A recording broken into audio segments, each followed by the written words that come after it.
నమస్తే, welcome to Disha TV. ప్రస్తుతం మనతో పాటు బీఆర్ఎస్ చేవెళ్ళ అభ్యర్థి కాసాని జ్ఞానేశ్వర్ గారు ఉన్నారు. ప్రధానంగా మీకు ఎంపీ అభ్యర్థిగా టికెట్ ఇచ్చారు, ఎట్లా ఫీల్ అవుతున్నారు?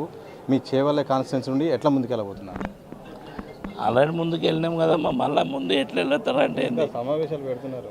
అవి కార్యకర్తల మీటింగ్ పెడుతుంది, 4వ మీటింగ్ రేపు అవుతుంది.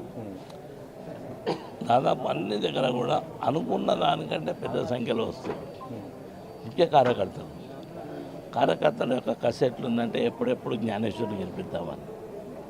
ఇక్కడ ఉన్నటువంటి సందర్భం ఏముందంటే, చేవెళ్ళ పార్లమెంట్లో అగ్రికల్చర్తో ఉన్నటువంటి ప్రాంతం ఉంది, అర్బన్ ఏరియాస్ కలిసి ఉన్నాయి కనుక నేను ఉమ్మడి రంగారెడ్డి జిల్లా చేసిన కనుక ఈ పట్టణ ప్రాంతం అంతా స్కూల్స్తో అనుబంధం ఉన్నటువంటి సమస్యలు. అదే కాకుండా నేను 93 కులాలు 96 కులాలు ఎస్సీ ఎస్టీ బీసీ మైనార్టీ సబ్బండ వర్గాల ఉన్నటువంటి సంబంధం మనకుంది కనుక మంచి జరగబోతుంది. మాకు పోటీ అనేది పెద్ద అది ఉండదు. ఫస్ట్ సీటు చేవెళ్ళది గెలవబోతుంది. సో కేసీఆర్ బహిరంగ సభ చేవెళ్ళతోనే స్టార్ట్ కాబోతుంది. అది ఎన్నికల నేపథ్యంలో ఎట్లా అనిపిస్తుంది? బాగుంటుంది, చూస్తావు కదా నువ్వు చూడండి, చాలా బ్రహ్మాండంగా ఉంటుంది. 1,00,000 మందితో మీటింగ్ పెడతాం. మేమంటే కార్యకర్తలు 50 1,00,000 మందితో పెడదామంటారు కనుక చాలా బాగా జరుగుతుంది, మీరు చూస్తారు. సో మీ నియోజకవర్గం ప్రత్యేకంగా ఏంటంటే ఒక అర్బన్ రూరల్ ఉంది. అర్బన్లో ఎక్కువ బీఆర్ఎస్కు మెజారిటీ ఉంటే రూరల్లో కాంగ్రెస్కు ఉంది. ఎట్లా ముందుకెళ్ళబోతుంది? అట్లా లేదు, మీరు అనుకుంటున్నారు అట్లా. మొన్న జరిగిన ఎలక్షన్ అదే కదా చెప్పేది నేను. మొన్న జరిగిన ఎలక్షన్స్ లోపల ఇప్పుడు నీకు ఎట్లుంటుందమ్మా అంటే అర్థం కానట్టు కనిపిస్తుంది. యాదయ్య పోయిండా ఇప్పుడు ఏమన్నాడు మీకు తెలుసు కదా. వీళ్ళు ఊకదంపుడు ప్రసంగాలు కాకుండా కన్ఫ్యూజ్ చేస్తారు జనాన్ని. ఈయన పోయిండు ఆయన పోయిండు అని. వాళ్ళు ఎక్కడ పోతారో చెప్పాలి కానీ వీళ్ళు పోతారని కాదు.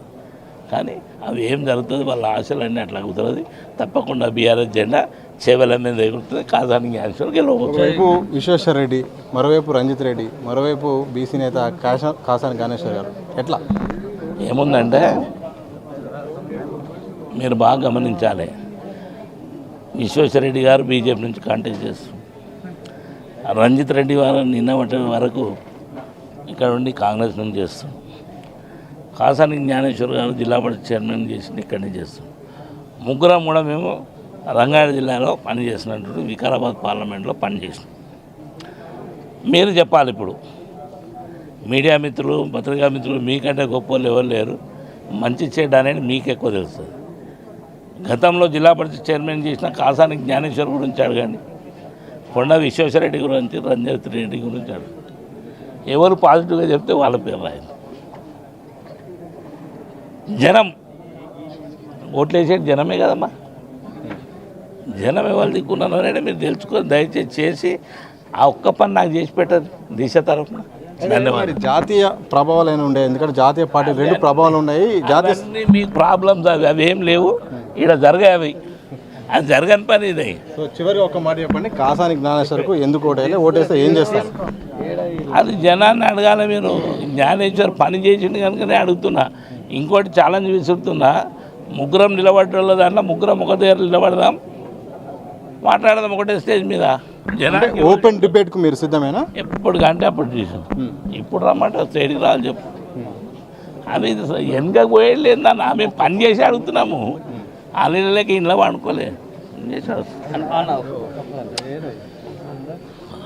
మొత్తంగా ఇది చేవెళ్ళ పార్లమెంటు బీఆర్ఎస్ అభ్యర్థి కాసాని జ్ఞానేశ్వర్ ప్రధాని చెప్తుంది. సో ముగ్గురు అభ్యర్థులు ఓపెన్ ఛాలెంజ్ విసురుతున్నా, ఎవరైనా ముందుకు వచ్చి తప్పకుండా చర్చ కూడా వస్తే మాత్రం చర్చకు రావాలి. ఎట్టి పరిస్థితుల్లో చేవెళ్ళలో బీఆర్ఎస్ జెండా ఎగరబోతుంది. తప్పనిసరిగా కాసాని జ్ఞానేశ్వర్ను ఓటర్లందరూ కూడా నన్ను గెలిపించబోతున్నాను కూడా ఆయన ఆశాభావం వ్యక్తం చేసిన సందర్భం మాత్రం కనిపిస్తూ ఉంది. తెలంగాణ భవన్ నుండి కెమెరా పర్సన్ మసూద్తో సతీష్, దిశా టీవీ.